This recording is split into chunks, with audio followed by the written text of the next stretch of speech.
So when it comes to the case of Johnny Depp and these conversations you and I have been having about whether or not he did anything wrong, one of the things that I find fascinating is that the truth we've been talking about, the evidence, it's been available for years. Take the items that you and I are going to review today, for example. These things, they have been available since 2016.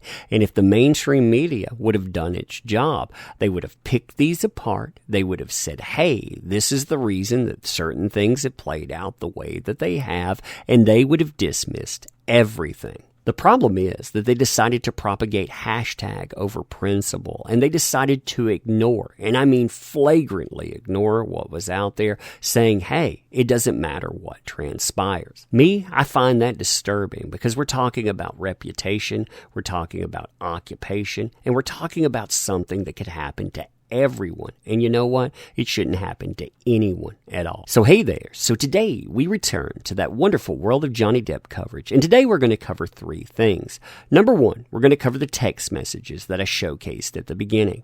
Number two, we're going to look at the legal response to that and how number three, that kicked off a response from the nameless one that, well, made this whole circus actually start working. Now, before we get into that, two brief things, though. You'll like this content, enjoy the channel, consider subscribing to it, and checking out the links in the description. Number two, and I say this in every video because I mean it, if you can't find canned goods or maybe you can't find baby formula, ask for help. That includes myself. I'm not offering money in that, but if you actually need items, make sure you ask for them because from my family to your family, we are in this together, and I hope everyone is doing okay. So the first thing that you and I are going to be looking at is a text exchange that Johnny Depp actually mentions within this specific filing. On May 25th, 2016, he starts, "The nameless one sent me a text message stating, 'You and I have the control and love each other. I thought you filed. You said you were going to and said goodbye. I'm sorry I've hurt you. Nothing but love for you.'" Now, in this text, the nameless one also admitted, "I just confirmed that the cover letter sent to your lawyer is completely private and has nothing to do with any public record, and only included the DV restraining order stuff because I called the lawyer when the cops were there, and I don't know what to do or why, didn't know what to or why that happened, and was scared." Now, the reason this exchange is important and why we're reviewing it is because it negates all the claims that come in the aftermath. This stuff, it should not have gone past this at all. And when the media saw this, they should have said, yeah, you know what? This isn't just unscrupulous, but it says plenty about the accusations hereafter. So, you see that I thought you filed first. You said you were going to and said goodbye. I'm sorry if I've hurt you. I have nothing but love for you. That's the thing, too. When Johnny Depp last saw her, he was talking about the, let's just say, someone doing number two on the sheets. He said he had enough, and he wasn't going to deal with this stuff anymore. And really, who could blame him?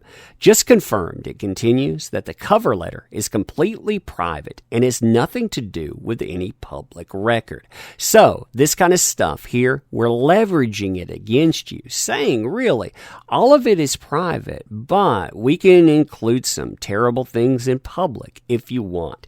And only included, it goes on, the DV restraining order stuff because I called the lawyer when the cops were there, and this is kind of a jumble here, and I didn't know what or didn't know why that happened and was scared. But the letter is private. So she says that the reason that she includes these accusations at all is because I called the police there. I made accusations about it. I had the lawyer involved. And well, I put them out there. Therefore, I was scared. So I threw that out at you. But that letter is private. So that stuff won't go forward right now. And unless you file as well, which I guess opens us up to the press possibly catching it. So this is a threat there as they seemingly miss this one, at least right now, that it can be revoked anytime. Again, you tell me that's not a threat. If you file as well, then it's going to open us to press scrutiny.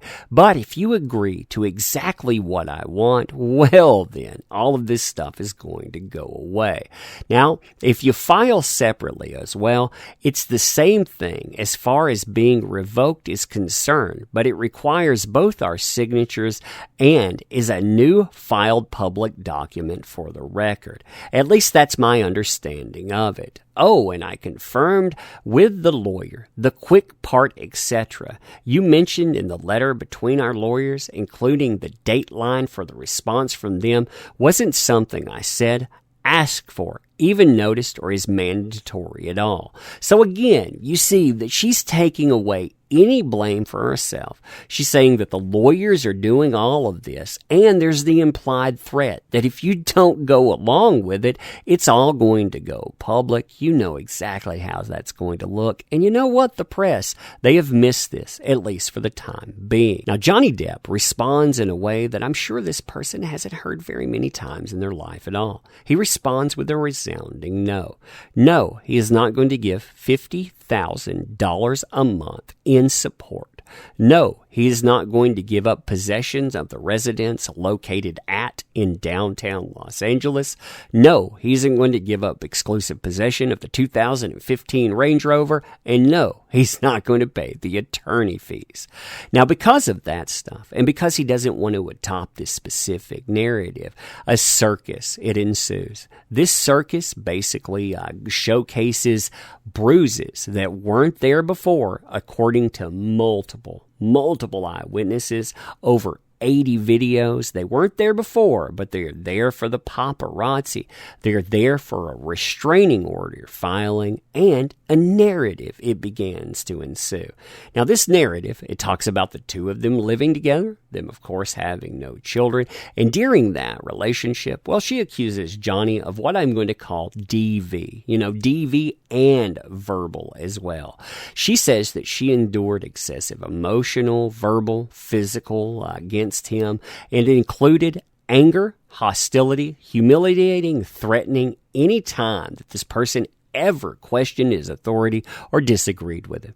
She also brings up the fact that he has had a public and private history of different kinds of substance abuse, which I will accordingly call SA.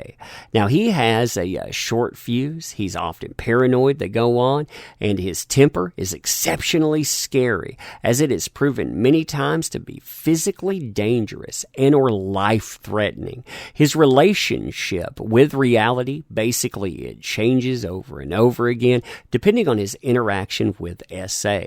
Now, as Johnny's paranoia, delusions, and aggression increase throughout their relationship, so is my awareness of his continued SA. Because of this, I am extremely afraid of Johnny and for my safety. I am petrified he will return at any moment to that residence to which he has full access, despite my repeated pleas to his security team to prevent otherwise and to protect me if restraining order is not immediately issued. I strongly believe that in addition to the DVRO or the restraining order there, he must be enrolled in anger management and a batterer's intervention program. So you look at that. Because you were told no, you can't have that certain location. You go out of your way and you say, hey, I'm going to get it this way. And in addition to that, I'm going to publicly humiliate the guy by saying he needs to go through these courses. And you see what kind of course that they're saying he should be involved in, because, of course, he is a monster. So a narrative, of course, ensues, talking about April and May. I'll talk about some of that from the police standpoint the next time I do a video. But all you really need to know about that is this narrative was a threat. You had this spelled out. Again, in those text messages, I included the DV and the restraining order stuff because my lawyers told me to do it. And unless you file as well, that thing, it can be revoked anytime. And you know what? The press, they haven't caught up with it yet, but they will. And you saw exactly what transpired when the press got involved. Fascinating. Johnny Depp's legal filings, too. They pretty much lay that hammer out as well. The nameless one is attempting to secure a premature financial resolution by alleging DV.